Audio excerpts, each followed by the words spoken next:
बन रहे हैं, भस्मासुर बन रहे हैं। एक बार मरने से नहीं मर रहे, इसीलिए बार बार ये गलत काम करते हैं और बार बार हमने इनको फूकना पड़ता है। ये लठ की भाषा मानते हैं और लठ की भाषा ही समझाने की कोशिश कर रहे हैं देश के अंदर। तो आने वाले 24 जो हमारी 2024 है, इन लोगों को जो ये लठ किसान मजदूर और कमेरा वर्ग के ऊपर लगातार बरस रहे हैं, इनका जो जवाब है वो 2024 में दिया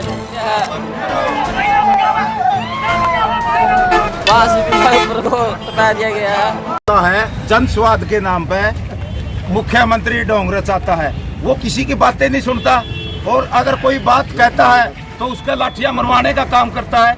हमारे किसान भाइयों पे, मजदूर भाइयों पे जो सरसा के डबवाली में लाठी चार्ज करने का काम किया, मनोहर लाल खट्टर का पुतला फूकने का काम किया है। तो आज हम सब ने यहाँ पर पूरा संयुक्त किसान मोर्चा ऊंचाना की तरफ से मनोहर लाल खट्टर का पुतला फूका है और सरकार को चेताने का काम किया कि किसान मजदूर पर अत्याचार बंद करो, वरना आपको गंभीर परिणाम भुगतने पड़ेंगे। जिस प्रकार से कर्नाटक के अंदर बीजेपी को बचाने का काम किया, उसी प्रकार 2024 के अंदर हरियाणा से बीजेपी और जेजेपी को बांधना पड़ेगा। एक बड़ा सवाल आपसे जानना चाहता हूँ, किसी भी इंसान की एक बार ही शव यात्रा निकाली जाती है, लेकिन यहाँ पर बार बार कभी खट्टर सरकार की, कभी मोदी सरकार की शव यात्रा निकाली जाती है, क्या कारण है?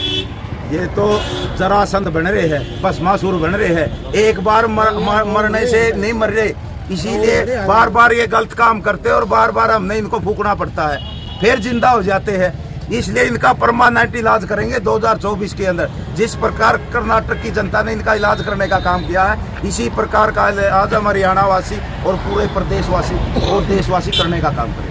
मैडम सिक्किम से बात करें। हाँ मैडम, एक बात जानना चाहिए, क्या किसी दूसरी पार्टी वाले को सरकार से सवाल करने का, बातचीत करने का हक नहीं है? नहीं, लोकतंत्र प्रजातंत्र तो खत्म हो चुका है इस देश में, क्योंकि आप लोगों को ये पता है कि ये जो खट्टर साहब है, इनको लोकतंत्र नहीं पसंद है। आप लोगों को पता है ये अनपढ़ सरकार है, और जो अनपढ़ सरकार है, इन लोगों का एक ही काम है, ये लठ की भाषा मानते हैं और लठ की भाषा ही समझाने की कोशिश कर रहे हैं देश के अंदर। तो आने वाले 24 जो हमारी 2024 है, इन लोगों को जो ये लठ किसान मजदूर और कमेरा वर्ग के ऊपर लगातार बरस रहे हैं, इनका जो जवाब है वो 2024 में दिया जाएगा। क्योंकि हमारा देश अघोषित इमरजेंसी में है, सिर्फ आधिकारिक घोषणा करनी बाकी है। पूरा देश त्राही कर रहा है, पूरा देश सड़कों के ऊपर है, लगातार लड़ रहा है, मर रहा है, पर जो हमारी सरकार है वो सोई हुई है। उसको उठाने के लिए और बार बार आप लोगों को पता है अत्याचार का जवाब देने के लिए कुछ किसान संगठन, कुछ सामाजिक संगठन लगातार हमारी जो आज़ादी की दूसरी लड़ाई है उसको लड़ रहे हैं और इस देश को बचाने की कोशिश कर रहे हैं। क्या डबवाली में मुख्यमंत्री के द्वारा जिस शब्दावली का प्रयोग किया गया, वो शब्दावली कितनी सही थी,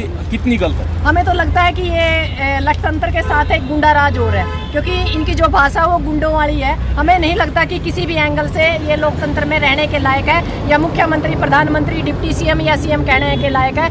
ये लोग पूरी तरह बापू के बंदर बन चुके हैं, ना ये देख रहे हैं ना ये सुन रहे हैं। पूरी तरह आंखें बंद करके इस देश का विनाश और इस हरियाणा का विनाश करने की तरफ इनका पूरा ध्यान है। और आने वाले टाइम में हम चाहेंगे जो संविधान, जो हमारा लोकतंत्र, जो प्रजातंत्र खतरे में है, बाबा साहब अम्बेडकर का जो संविधान है उसमें विश्वास रखने वाले लोगों को आगे लेके आए और इस प्रजातंत्र को, इस लोकतंत्र को, इस भारत को, इस हरियाणा को हम बचा पाए। उचाना की सीट पर नया मामला है, दुष्यंत चौटाला के खिलाफ जो एफआईआर दर्ज कराई गई थी जी, उसमें आगे क्या रहेगा?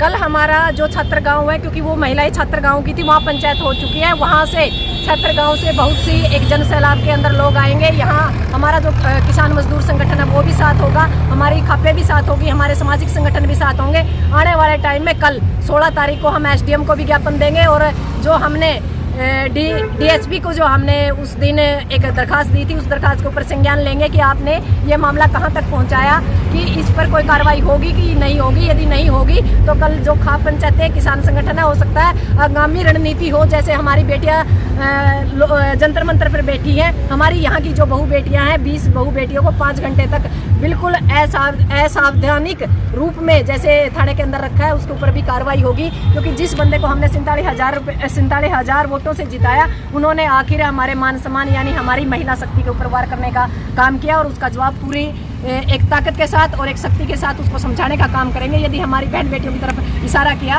तो सरकार की खैर नहीं और दुष्यंत की भी खैर नहीं। तो उनके द्वारा आपकी टीम को या संयुक्त किसान मोर्चा उचाना की टीम को क्या आश्वासन दिया गया?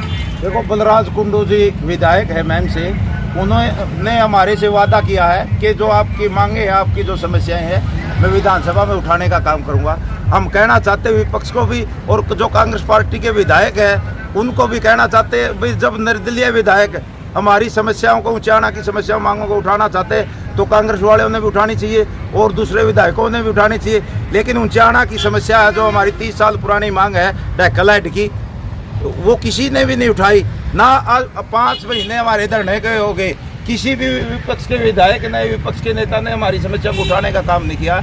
हमारी आपके मीडिया के माध्यम से हमारी ये मांग है कि सभी विधायक हमारी समस्याओं को उठाने का काम करें, हमारी मांगों को उठाने का काम करें। और जो ढक्कलाइट की समस्या है, या गुरुकुल खेड़ा को यूनिवर्सिटी बनाने की समस्या है, या सरकारी कॉलेज की समस्या है, या खेल स्टेडियम की समस्या है, या बस स्टैंड को चालू करवाने की समस्या है, या ड्रेन निकालने की समस्या है छत्तर गाँव की, इन सारी समस्याओं को विधानसभा में उठाने का काम करे, ताकि सरकार इस पर संज्ञान लेने का काम करे जल्दी से जल्दी।